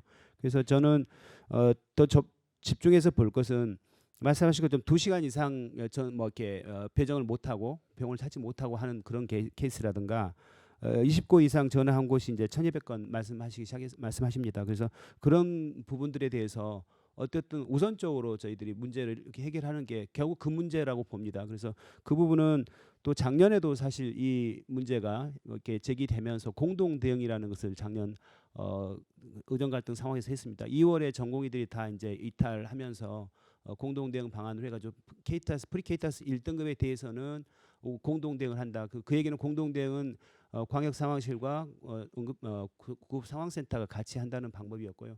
그래서 이런 방법도 여전히 저는 대상을 좀 이렇게 좁혀서 그런 응급한 대처가 필요한 것들은 신뢰하고 협력하는 것들이 그분들의 어떤 병원 접근권, 진료권을 더 확보할 수 있는 방법이라고 생각합니다. 우리 조은영 회장님. 오늘 이런 자리를 마련해 주신 거에 가장 먼저 감사를 드립니다. 왜냐하면 국민의 한 사람으로서 또 언제나 환자가 될 수 있는 한 사람으로서 우리가 어느 정도 안전을 확보하면서 이 세상을 살아갈 수 있는가 예측이 좀 안 되는데 그걸 예측하고 새로운 대안을 좀 마련해 보자. 사실 부처 간의 여러 가지 그 전문화된 기능이 최고조로 달한 상태에서 어떻게 연결되고 통합할 것인가의 문제를 총리님이 인식하시고 여기에 저희를 불러 모았다고 생각을 합니다. 저는 한국 사회가 전문가로서의 기능은 굉장히 세분화되고 올라가 있지만 각자가 연결돼서 혁신을 꾀하고 있는가에 대해서는 다시 생각해 봐야 된다고 생각합니다. 그러니까 지금 오늘 제가 들으면서도 다시 또 느끼거든요. 그러니까 소방청이나 구급대원들이 최선을 다해서 그 전문성을 다하지만 구급대원의 목적은 의사하고는 다릅니다. 또 의료진의 목적은 또 달라요. 물론 궁극적인 목적은 같아요. 환자의 안전과 생명을 빠른 순간에 그걸 해결해 주려고 하는 노력들이겠지만 사실 그 과정에 대해서 아까 저는 총리님이 질문하신 거에 다들 답을 못 하셨는데 백서가 있는가라는 질문을 하셨어요. 근데 그 백서는 아까 말씀드린 결과 리포트가 아니고요. 그러니까 숫자가 몇 명이고 몇 명이 들어가고 이게 아니라 과정에 대한 리포트가 있는가 저는 궁금합니다. 환자가 발생했을 때부터 환자가 병원에서 치유가 돼서 자신이 살던 곳으로 돌아갈 때까지 그 과정에 대해서 몇 단계로 소방청과 다른 얘기로 하면 구급대원과 의사들이 다 분류하고 있고 그것을 동일한 언어로 쓰고 있는지 그게 연결되지 않으면 이 문제는 해결되지 않을 것 같습니다. 그래서 그 과정에 대해서 저는 문제 있는 케이스만 너무 집중을 저희가 하고 있는 게 아닌가. 그리고 이 점에서 언론에 대해서도 되게 불편한 부분이 있습니다. 그러니까 현상이 나타나서 문제가 있을 때 응급실 뺑뺑이라고 다운표를 쳐서 계속 문제제기만 할 것이 아니라 우리가 그 문제가 나타난 케이스 말고 정말로 잘한 케이스가 있을 거거든요. 나머지는 다 성공적으로 지금 치렀다는 얘기잖아요. 반대로 말하면. 그러면 우리가 성공적으로 과정 관리가 돼 있는 사례에 대해서 그것에 대한 과정과 어느 부분에서 구멍이 날 수 있는지를 확인해 본 적이 있는지 그리고 문제가 생긴 케이스는 어느 지점에서 달랐는지를 우리가 먼저 분석해야 되는 거 아니겠습니까? 그러니까 원인을 파악하지 않고 법을 만들어서 빨리 시행을 해서 의사들에게는 의료인에게는 형사적 책임을 면제해서 자유롭게 해서 진료를 더 많이 보게 해라. 구급대원에게는 구급대원의 권리를 갖고 지정하게 해라. 저는 이거 굉장히 넌센스라고 생각합니다. 밖에서 빨리 환자가 그냥 병원에 데려다만 놓으면 치료가 되는 겁니까? 그게 환자가 안전이 확보되는 건가요? 근데 전체적인 과정에 대한 분석과 원인에 대해서 정확하게 판단하지 않고 각자가 빨리 법적으로 처리하면 될 거야. 처음에 되는 것 같겠죠. 하지만 그 안에 들어가서 앞서 신 교수님도 말씀하셨고 실제 겉으로 드러난 현상하고 구급대원이 분명히 말했던 데이터가 틀리지 않았겠죠. 하지만 들어가서는 원인이 달라질 수가 있어요. 그 누구의 책임도 물을 수 없습니다. 저는 구급대원이나 의료진이나 모두 생명을 살리는 소중한 직업을 갖고 계신 분들한테 형사적인 책임을 주는 게 중요하다고 생각하지 않습니다. 그거보다는 우리가 가지고 있는 시스템에 대해서 우리가 어느 정도로 파악하고 있고 그것을 연결하려면 우리는 어떤 대안을 찾아야 되지? 근데 그 중에 하나가 제가 이제 사실 시민단체고 저는 뭐 의료 전문가가 아니기 때문에 그런데 지난 의정 갈등 이후로 1년 반 동안 매주 3시간씩 공부했습니다. 의료 시스템에 대해서. 왜냐하면 정부가 해결하고 있지 않은 것 같고 이 국민이라도 나서서 뭔가 대안을 제시하지 않으면 이게 해결될 것 같지 않아서 그런 거거든요. 근데 응급 시스템에 대해서 깨달은 것 중에 하나는 이 부처가 나눠져 있으면서 아까 전문화돼서 서로가 연결되지 않은 상태로 서로가 법을 요구하거나 또는 통합돼서 부처가 되기를 바라는 저는 그거는 굉장히 어떻게 보면 쉬운 결정이라고 생각합니다. 근데 그거보다는 오히려 조금 더 지금 정도 우리나라는 조금 더 정말 선진국다운 그 원인 분석과 해결안을 내야 되지 않겠습니까? 더불어서 그런 점에서 각자 기능이 다른데 기대가 다른데 예를 들면 환자 입장에서요. 앰뷸런스에 타서 구급대원이 저를 다 파악하지만 그가 저를 진단해 주길 원치 않아요. 의사가 진단해 주길 원합니다. 근데 구급대원이 거기서 판단해서 병원을 지정한다면 그거에 대한 안정감이 있겠습니까? 반대로 가서 달라질 수 있어요. 진단이. 그 다음에 이송체계에서는 사설구조단이 갑니다. 119가 가지 않아요. 그러면 이 단계에서도 우리가 또 놓칠 수 있는 부분들이 있거든요. 그러면 전체적인 과정에 대해서 이해해야 의료진에게도 단순히 당신의 형사책임을 면제할 테니까 수용하세요. 이게 아니고 당신들의 캐파빌리티나 캐파시티가 어느 정도 되는데 그거를 잘 해주길 바라면서 그만한 존중을 줘야 그 선택을 하지 않겠습니까? 앞서 교수님들이 다 말씀하셨지만 지금 의정 갈등 이후로 기존에 가지고 있던 의료 시스템의 필수 진료과나 배우 진료과들이 더 인력이 없어진 것도 사실이고 저희가 굉장히 많은 자원이 있음에도 불구하고 연결되지 않는 부분들을 빨리 찾는 게 저희가 해야 될 일이라고 생각을 합니다. 그런 점에서 여기 모이신 분들이 머리를 맞대셨듯이 그 일을 같이 해주셨으면 좋겠고 또 한 가지는 이게 저희가 다 이건 일종의 아주 보이지 않는 부분은 갈등에 관한 문제라고 생각합니다. 그러니까 소방청이 열심히 일했던 일, 그다음에 의료진이 열심히 일했던 일에 연결되지 않는 부분의 갈등을 어떻게 해소할 건가. 저는 부처가 하나 돼가지고 총리실 밑에 어떤 기관이 된다고 해서 해결된다고 생각하지 않습니다.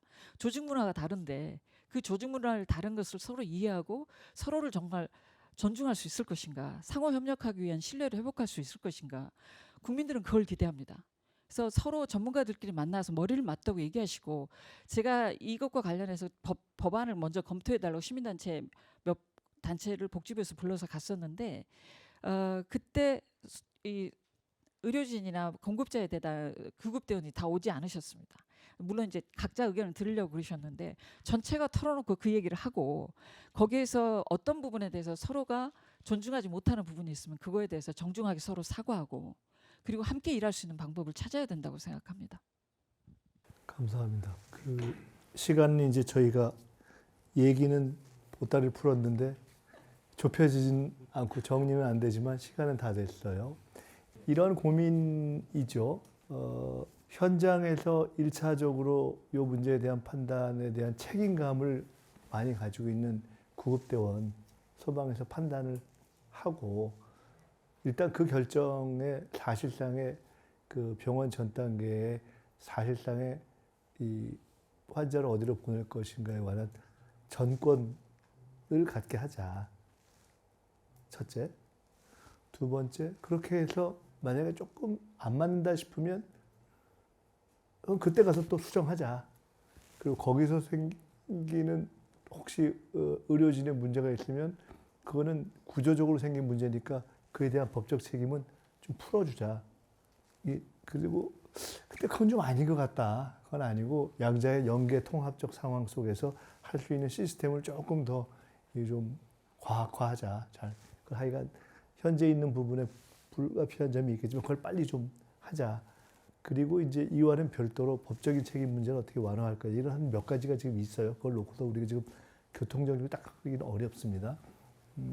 그리고 또 하나. 그 법적인 책임 부분에서 네, 하나 네. 말씀드려도 될까요? 제가 놓쳤습니다. 네, 말씀하세요. 괜찮아요. 그래서 사실 환자 안전 사건에 관련한 문제이잖아요. 그래서 그 형사 책임에 관해서 다 그 책임을 면책해 주자 이게 아니라 그 사건에 대해서 조사할 수 있을 만한 굉장히 중립적인 기구가 있어야 될 것 같습니다. 그거는 응급실뿐만 아니라 사실 의료사고가 많잖아요. 근데 그 사건이 사실 생명을 치료하려고 하는 의료인들이 고의적으로 실수하지 않았을 거란 말이죠. 근데 잘 하려다가 일어난 사건에 대해서 어떻게 우리는 원인을 분석할 건가. 또 환자 입장에서는 내가 이걸 원인을 다 알기도 전에 의료진한테 적절한 사과를 받지도 못하고 보상도 받지 못하고 삶이 피폐해지거든요. 근데 그 과정에서 해야 될 것들 중에서는 조사를 하는 기구가 따로 있고 이 보상과 또는 이 의료진이 인간적인 관계를 사실 환자와 할 수 있는 그 면책상이 있어야 됩니다. 근데 지금은 설사 의료진이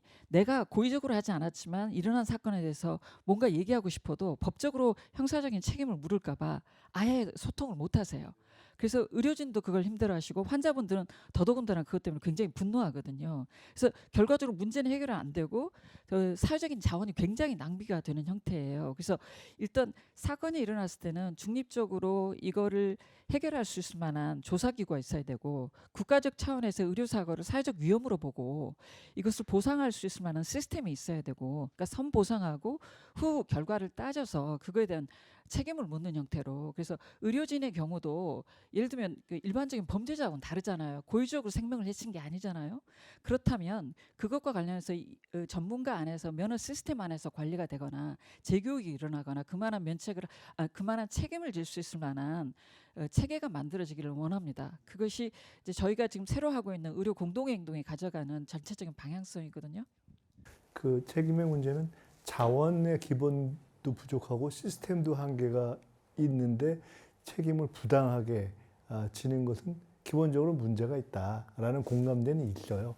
근데 그걸 어떻게 공정하고 적정하게 판단할 것인가 하는 차원의 문제로 좁혀 있는 것이기 때문에 그건 조금 더 좁히면 될 것 같고요. 제가 아까 이제 서너 가지 말씀 이렇게 드린 것에 하나만 더 보탠다 하면은 저도 이게 말씀을 하다 아까 생각났는데 진짜로 제가 궁금한 것들을 원 자료들을 보면 파악할 수 있을 정도의 백서 수준으로 정리가 돼서 이 논의가 지금 되고 있나라는 것을 제가 확인을 사실 안 한 상태여서 한번 확인을 해봐야 되겠다는 생각까지를 하게 됐고요. 그 작업을 요 정리를 하는데 필요하면 해야 되겠다는 생각을 했고 오늘 논의는 이제 저희들이 몇 가지 중요한 결정을 하기 전에 한번 쟁점을 조금 더 분명히 드러내기 위해서 하는 측면이 있기 때문에 제가 쭉 한번 저도 머리를 정리할 겸 해봤습니다. 현실적으로 시간이 이제 제약이 있기 때문에 각자 한 1분 30초 내에서 한 바퀴 쭉 돌면서 꼭 짚으실 말씀을 하나씩 하는 것을 마무리 말씀으로 하면서 돌아가면서 마무리할까 합니다. 네, 제가 예상했어야 되는데 첫 발언자가 발언 시간이 제일 짧은 것 같습니다. 그래서 제가 저는 3분 안에 하라고 해서 정말 노력을 했는데 이게 원래 착한 사람이 죄송합니다. 그래서 그럼에도 시간이 부족하니까 짧게 두 가지만 좀 말씀드리겠습니다. 지금 총리님께서 그 응급실 미수용 환자 그 사례 보고서나 백서를 말씀하셨는데 제가 알고 있는 나로는 이미 그런 보고서들이 많이 있습니다. 많이 검토했고 제가 직접 겪은 환자만 해도 2016년에 김민건이라고 전라도 지역에서 사고를 당했는데 적절한 병원을 찾지 못해서 결국 사망한 환자가 있어. 그때도 지금 논의한 거와 물론 똑같진 않겠지만 말씀하셨던 그런 안들이 다 나왔었다고 저는 알고 있습니다. 그래서 이 말씀을 드리는 이유는 그런 것들을 검토해 볼 때 지금 아까 선생님께서 뭐 종합적으로 검토 얘기도 하셨는데 그 부분 당연히 필요하겠지만 지금 이미 그런 부분들은 오랫동안 검토를 했고 여러 안들이 있는데 지금 결정하지 않고 의지적인 부분이 부족하고 여러 가지 핑계들 때문에 제가 볼 때는 실행되지 못하고 효과적으로 발휘하지 못한 부분이 있기 때문에 아까 청장님 얘기하셨지만 이번엔 어떤 일이 있어도 뭔가 결정이 돼서 진행이 돼야 될 것 같다는 말씀을 드리고요. 두 번째 드릴 부분은 아까 제가 초반에 말씀드릴 때 이제 좀 설명이 좀 짧았던 것 같은데 중증 응급 환자에 집중하자 했던 부분에 있어서 이 중증 응급의 기준을 조금 생각할 부분이 있습니다. 병원 전 단계 구급대원이 환자를 분류하는 것도 이미 모든 오랜 세월 동안 그 축적이 돼서 다 기준들이 있습니다. 지금 현재 구급대원들이 그렇게 기준을 통해서 구분을 하고 있고요. 그럼 구별을 했을 때 근데 이걸 오해하시면 안 될 것 같습니다. 그 구별이 병원에 와서 진단명이 내려지고 검사 뒤에 나오는 진단명과 일치할 수 없습니다. 그래서 병원 전 단계에서 중증으로 분류한 경우에 그 분류한 그 사례가 100사례면 그 100사례 중에 50 정도, 50%만 맞으면 이건 정말 분류를 잘한 것으로 저희 학계에서는 보고 있고 현장에서 그렇게 받고 있습니다. 하지만 지금 현재 저도 의료계, 응급의료계에 속해 있지만 의료계에서는 구급대원들에게 100% 이상의 진단을 요구합니다. 그리고 그렇게 해서 병원의 수용 여부를 결정할 때 그 환자는 이렇게 진단이 의심이 돼서 진료를 할 수가 없다라는 이런 상황이 됐을 때는 이 중간에 있는 이 중증도를 갈 수 있는 소위 과소분류돼서 언더 트리아지에 대해서 발생하는 환자들은 계속 발생할 것이고 지금 현재도 그런 환자들이 사례로 지금 나오고 있습니다. 다시 한번 말씀드리면 중증 환자에 집중하자는 의견에 있어서 이 구급대원들이 현장에서 분류하는 것들에 대한 그것들을 충분히 이해하고 거기에서 구급대원이 중증으로 분류했을 때 그 환자들이 갈 곳을 지금 좀 속히 정해주고 그거에 대한 어떤 체계들을 만들어줘야 될 거라는 말씀을 드리고요. 한 가지 더 말씀드리면 저도 응급의료계에 속해 있고 이러한 얘기들을 하면 많은 우리 응급의료과 선생님들이나 여러 응급의료계에 속해 있는 분들이 부담을 느끼고 소위 제가 왕따가 될지는 모르겠지만 저희 의료계에서도 정말 여러 가지 자원이 어렵고 힘든 상황인 건 맞지만 저희가 응급 환자를 수용하는 캐파를 좀 늘려야 될 거라고 생각합니다. 현재로서도. 지금 대부분의 권역 응급의료 센터임에도 불구하고 동시에 심폐소생술하는 환자 2명을 받지 못하는 센터가 허다합니다. 자, 이 부분은 상당히 논의가 어려운 부분이라고 저도 알고는 있습니다. 하지만 그래서 이런 부분에 대해서 한 짧게 말씀을 드리면 저희 아주대병원 경기남부 권역외상센터 그리고 경기도에서는 그런 부분을 모두를 고칠 수는 없겠지만 저희 외상 분야에 있어서는 저희가 환자 다수 사상자가 발생하면 저희가 재난 상황에 있는 그 카톡 단톡방에 저희는 동시에 헬기 이송을 2팀 이상 출동할 수 있고 5명의 환자를 중증 환자 동시에 수용할 수 있습니다. 항상 남깁니다. 하지만 그렇게 이송되는 경우가 없습니다. 왜냐? 그렇게 이송하는 그런 체계가 없거든요. 그래서 이런 것들은 좀 분명히 좀 짚고 넘어가야 될 거라고 저는 생각합니다. 처음에 해서 시간이 짧아서 아쉽다고 그래서 좀 많이 드렸어요. 나머지는 처음에 여기가대로 1분 30초. 예. 일단은 아까 허윤정 선생님께서 말씀 주셨는데 중증과 경증을 나눠서 이송 체계를 만들거나 이 얘기를 드린 건 아니고요. 일단은 저는 하나 말씀 먼저 드리고 싶은 거는 권역 외상센터와 권역 응급의료센터나 지역 응급의료센터는 약간 사정이 다른 것 같습니다. 권역 외상센터는 이미 레디하고 있는 나라에서 지원하는 중증 외상 환자만 보는 시스템이 되어 있는 병원이고 레디하고 있는 병원이고요. 그런 환자들을 위해서 의료진들이 다른 환자를 같이 보면서 진료를 하는 게 아니라 레디를 하고 있는 병원이 그 특수한 외상 환자에 관련돼서 그래서 좀 경증 환자와 아니면 중등도의 환자가 같이 왔을 때 중증 환자가 같이 왔을 때 섞여 있는 상태에서 환자를 보는 상황하고는 좀 다르기 때문에 그 부분에 대한 것들은 좀 인지하시거나 하시는 분이 좀 다를 수 있다는 말씀을 드리고요. 저는 일단은 이게 좀 논의가 응급실 미수용에 관련된 부분은 해결돼야 됩니다. 저희 지인이 응급실에 와야 되는데 응급실을 못 찾는다. 그런 일은 없어야 됩니다. 저도 말씀드린 것처럼 저도 언제든지 여기서 심정지가 날 수 있고 뇌출혈이 생길 수 있습니다. 그 부분은 당연하게 응급학과 의사로서 중증 응급 환자가 치료를 받아야 되는 부분에 당연히 그걸 위해서 저희가 25년을 해온 거고요. 하지만 이전에 저희가 잘 해왔고 그다음 K탁스 30만 명 1, 2에 해당하는 환자들의 30만 명이 25년간에 지금 응급의료 체계와 중증도 분류와 수용 능력의 확인과 이런 여러 가지 시스템과 이송 지침과 그다음에 지도 의사라든 체계나 이런 것들을 다 갖추어 와서 이제 치료를 제대로 받고 있는 부분들이 더 많고요. 그 부분들을 먼저 초점을 봐야 되고 거기서 장점이 있는 부분은 분명히 유지를 해야 된다고 생각합니다. 근데 그 부분이 48조 2항의 독소 조항이라고 말씀하시는데 그 부분하고 그게 왜 독소 조항인지는 이해하기가 좀 어렵고 저는 제가 25년을 일했는데 복도에서 환자가 그냥 가슴이 답답하고 소화가 안 된다고 와서 심정지가 나는 꼴을 다시 겪고 싶지 않습니다. 다시 저는 그 환자 나중에 보면 다이섹션이고 뇌출혈이고 그런데요. 복도에서 기다리다가 그냥 오는 대로 모든 환자를 받아서 보다가 복도에서 환자가 그렇게 쓰러져서 사망하는 거는 보고 싶지 않습니다. 다시. 제가 그러려고 25년을 여기서 일해왔던 것은 아니고요. 아까 말씀드린 것처럼 수용 능력 확인과 환자 정보를 전달하는 거는 미수용권을 해결하는 거는과는 저는 별개라고 생각합니다. 구급대원의 입장에서는 전화를 안 하게 되니까 일시적으로는 미수용 문제가 해결된다고 생각하실 수 있지만 직권에서 가면 병원 앞에만 가면 해결이 된다고 생각할 수 있지만 응급의학과나 병원에서는 인풋, 스루풋, 아웃풋이 있고요. 환자가 들어오면 치료를 하고 아웃풋으로 퇴원이나 입원이나 치료를 받게끔 ICU로 올라가든지 전원이 돼야 됩니다. 이 구조가 흐르지 않는 상태에서 인풋으로만 조절을 하려고 하면 이 체계가 결국은 댐을 막아놓고 물을 계속 받으면 결국은 마지막 보루인 댐이 터지겠죠. 그래서 이 부분은 정확하게 조금 문제의 지점을 구별을 해야 된다고 말씀드리고 싶고 그렇다면 미수용권에 관련돼서 그것이 말씀하신 대로 허 교수님께서 말씀하신 대로 경증이든 중증이든 나눠서가 아니라 이송 체계가 단순해져야 되고 당연히 거기에 대해서 환자들이 적절한 병원에 갈 수 있는 시스템도 단순해져야 됩니다. 그래야지 환자들도 찾아갈 수 있고 119도 판단할 수 있고요. 하지만 그거를 누가 할 것인가? 어떤 능력을 가진 사람이 적절하게 선정하고 어떤 정보를 가지고 할 것인가의 논의가 필요한 거고 그 부분에 관련된 부분은 좀 또 다른 논의인 것 같습니다. 그래서 수용 능력 확인과 환자 정보를 전달하는 것과 이 아까 말씀드린 이런 미수용권에 있어서의 중증이든 경증이든 그 환자들이 가장 빠르다기보다 적절한 곳으로 가장 편리한 방법으로 단순화된 방법으로 병원이 선정돼서 가는 것에 대한 시스템에 관련된 논의는 좀 별개로 이루어져야 된다고 생각합니다. 지금 여기 시간이 너무 짧기 때문에. 진짜 저는 1분 30초를 좀 맞춰보도록 하겠습니다.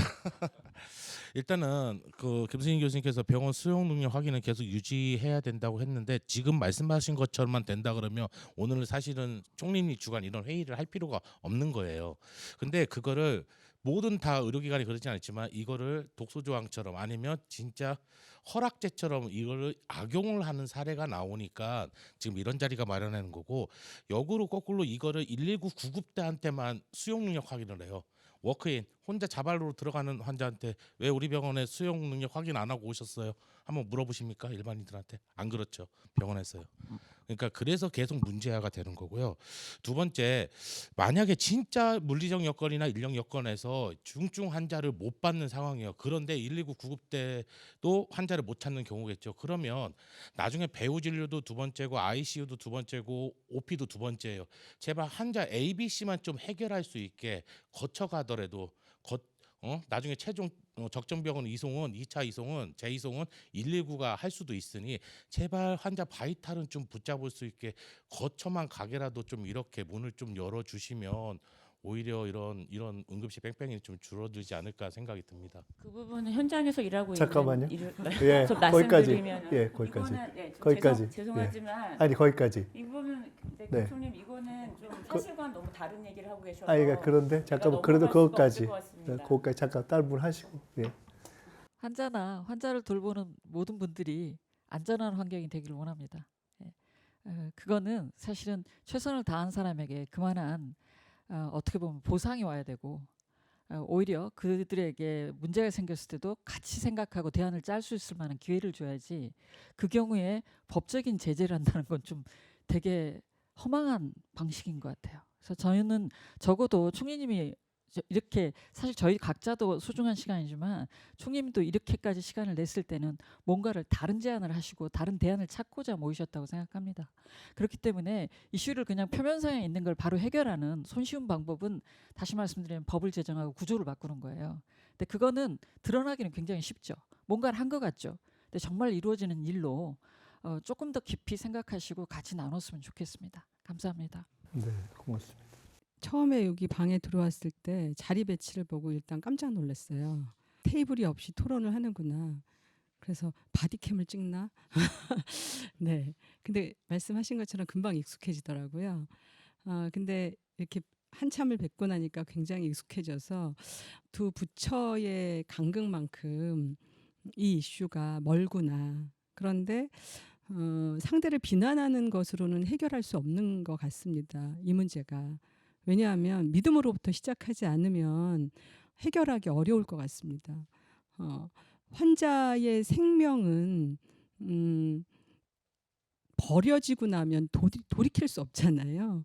그러니까 예방 단계에서 어떻게든 붙잡으려면 저희가 의사 선생님을 믿고 그리고 병원을 믿고 또 그 전 단계에 구조대원의 이송을 믿고 그렇게 가려면 서로 좀 믿어야 될 것 같고 또 그 믿음의 출발을 총리님께서 열어주신 것 같아요.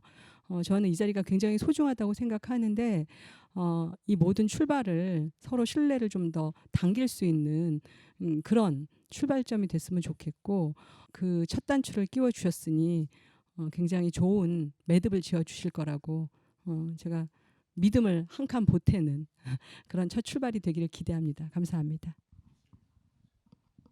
응급 이송과 응급 의료의 연계 관련해서 정보 공유 관련해서요. 아까 총리님도 잠깐 말씀하셨지만 백서 이 정보 공유 체계가 잘 안 되고 있는 것 같습니다.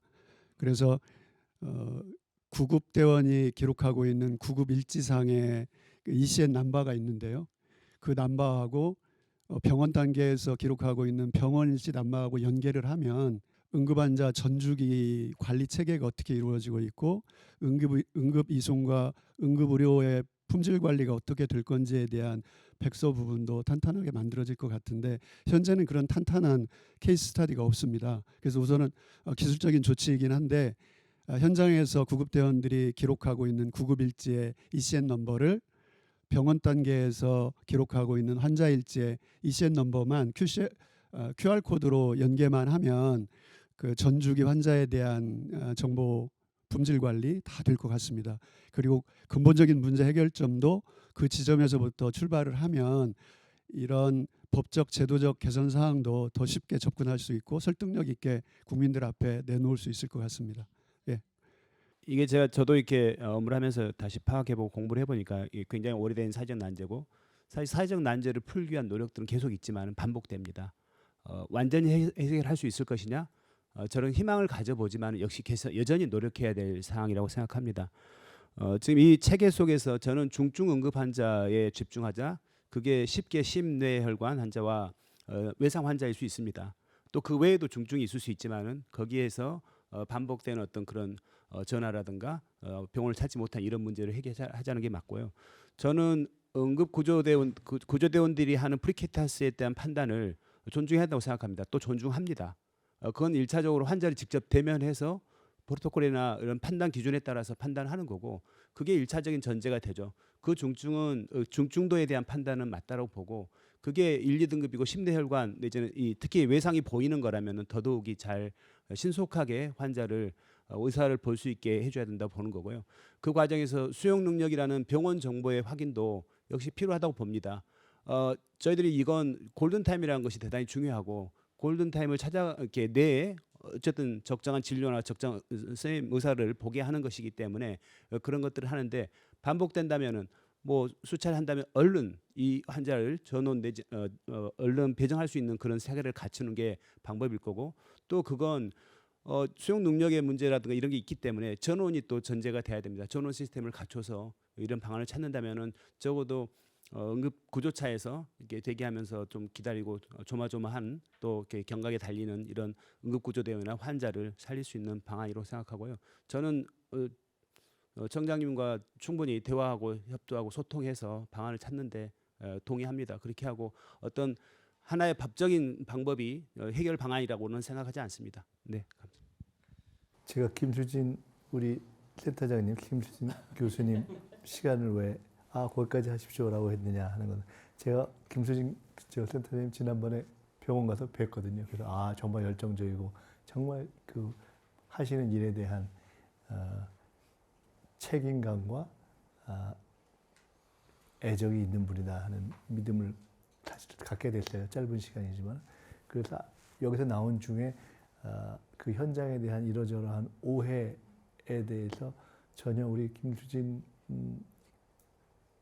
교수님 같은 많은 분들이 계실 거기 때문에 아마 그런 것을 누가 염두에 두고 말씀은 하신 것은 없을 것이다라고 생각이 들어서 그럼에도 불구하고 왜 제가 거기까지만 하세요 했는 거는 더 그냥 하시게 하면은 우리 신승훈 교수님이 나 처음에 하고 계속 짧았는데 억울해요 이렇게 하실 것 같아요. 내가 그 억울함을 방지하기로 했고 두 번째로는 오늘 왜 사실 우리가 이렇게 하고 나서 녹화를 잘해서 이제 방송을 가령 우리가 이제 온라인에 올린다고 했을 때 뭐 몇백만 명이 보지는 않을 가능성이 훨씬 높잖아요. 근데 그럼에도 불구하고 왜 이걸 했냐?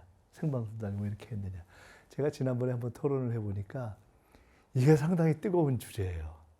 그래서 이게 누군가 그냥 사람들 앞에서 누군가 보고 있다고 생각하고 토론을 하면 조금 우리가 적정선에 토론을 할 수 있지 않을까라는 생각이 있었다.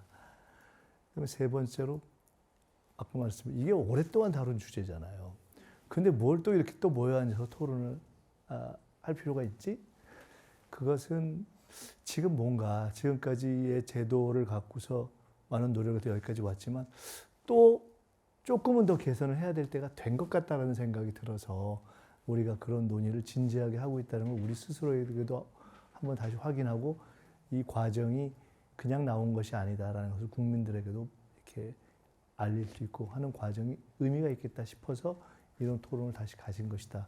이렇게 설명을 드리겠습니다. 오늘 쭉 말씀 주신 것을 한 방에 정리할 수 만한 능력은 제게 없다는 걸 다 아시죠?